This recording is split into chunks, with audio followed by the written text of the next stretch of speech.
أعوذ بالله من الشيطان الرجيم بسم الله الرحمن الرحيم رب اشرح لي صدري ويسر لي أمري واحلل عقدة من لساني يفقه قولي صدق الله العظيم وصدق رسوله النبي الكريم الصلاة والسلام عليك يا سيدي يا رسول الله وعلى آلك وأصحابك يا سيدي يا حبيب الله۔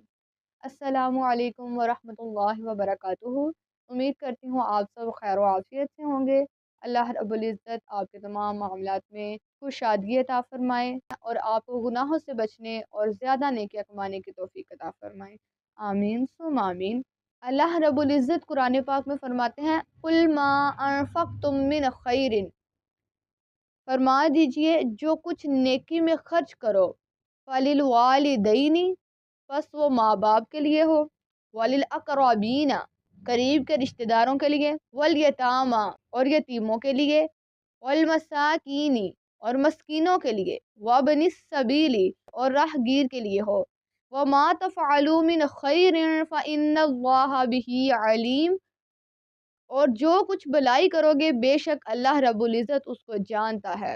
سبحان اللہ۔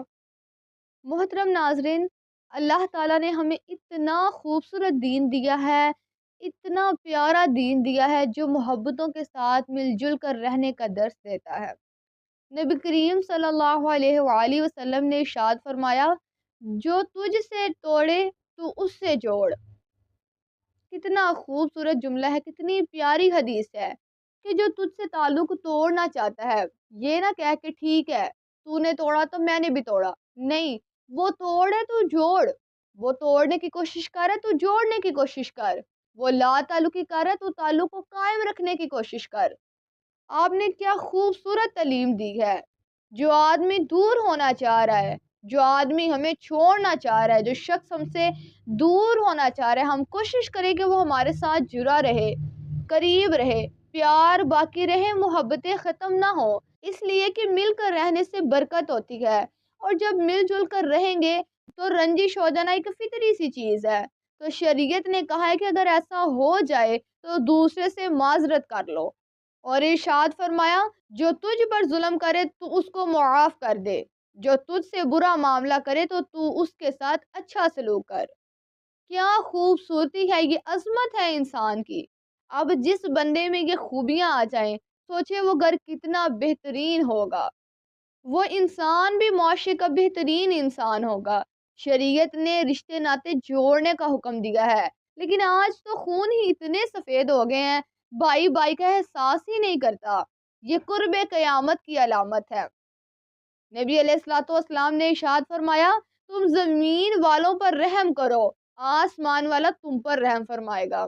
اللہ اکبر۔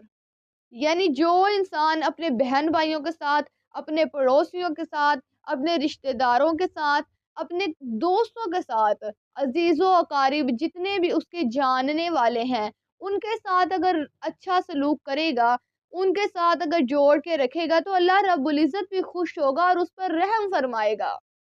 تو ہمیں معاشرے کا اچھا فرد بن کر رہنا چاہیے، خود نقصان اٹھا لیں مگر دوسروں کو فائدہ پہنچانے کی کوشش کریں۔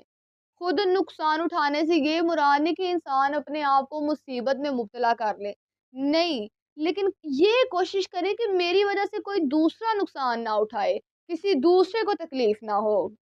نبی علیہ الصلوۃ والسلام ایک مرتبہ بازار سے گزر رہے تھے، آپ علیہ الصلوۃ والسلام نے دکانداروں کو دیکھ کر فرمایا تم وزن کرو مگر ایسا وزن کرو کہ جھکتا ہو، یعنی دکاندار زیادہ مال دے کر گاہک کا دل خوش کرے۔ یہی چیز پوری زندگی کا حصہ ہے کہ دوسروں کو فائدہ پہنچایا جائے، اس کے علاوہ کیا کرنا ہے آپ نے؟ اللہ کی مخلوق کو خوش کریں، اللہ بھی خوش ہوگا۔